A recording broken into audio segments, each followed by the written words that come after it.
In Uganda, 343 women out of every 100,000 who go to give birth die in the process. Failure to access safe abortion services is the third leading cause of maternal mortality in Uganda and accounts for up to 26% of the death. This is despite the fact that the law in Uganda permits safe abortion within limited circumstances. So the law on abortion in Uganda is that no one can terminate the life of an unborn child except as permitted by the law. The current law that regulates abortion in Uganda is the 1950s Penal Code Act. It does criminalize abortion in a number of instances. However, it also does recognize that abortion is legal, especially to save the life of a woman. Most providers think that abortion is completely illegal, yet we know that there are certain circumstances under which abortions can actually be provided, and in such circumstances they are not against the law. We have a policy space of terminating pregnancy when the life of the mother is threatened. Unfortunately, everyone, including the policymakers, keep making a false statement that termination of pregnancy is illegal in Uganda. The situation we have is that termination is limited as per the Constitution and the Penal Code. However, the services for accessing safe abortions, even where the law permits, are still difficult to access for various reasons. The services for safe termination, even where the law permits, are difficult to access because, one, young girls lack information that they can access this type of service. Two, some providers actually, they are not so sure or they are not aware that in some circumstances this type of service can be provided.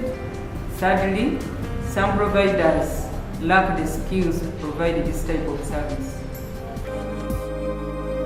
In many instances, health workers who have provided safe abortion or post-abortion care services, which are permitted by the law, have been harassed and arrested by the police. I think the biggest reason is for them they only hold the Penal Code Act book, and for them it tells them every abortion is illegal and it's unlawful.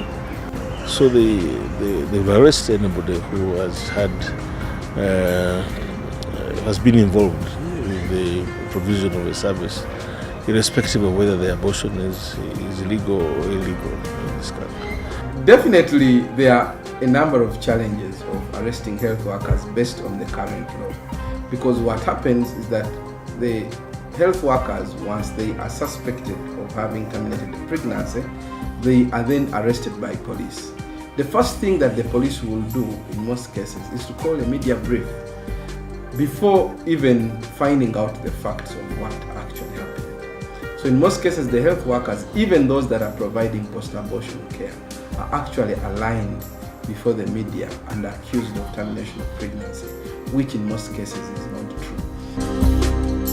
Dr. Kadaga Francis was, for example, arrested and paraded before the media, and yet he was providing post-abortion care to save the life of a woman. With evidence which was collected, the specimens that the submitted in for exhibits, it was really confirmed that I was saving this woman's life. So the effect has been for health workers not to even entertain cases that would be proper post-abortion care cases.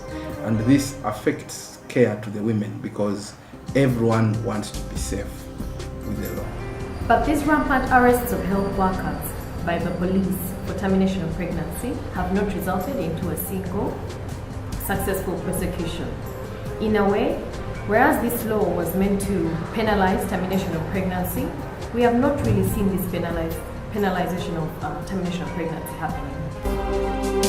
Unfortunately, by the time the health workers are released, their lives and careers have already been completely destroyed. It was a traumatic event psychologically. It traumatized all my family members. It traumatized all my staff at the clinic. Had a very, very, very catastrophic drop in patient numbers out of the negative publicity. There is an urgent need to clear the barriers that prevent women from accessing safe abortion services when they need them to save their lives. One is information. The women need to to get to know that safe services can actually be provided within the existing legal framework in this country. Two, the service providers need to understand that there are circumstances under which safe terminations can be provided, and they need to be trained and accessed with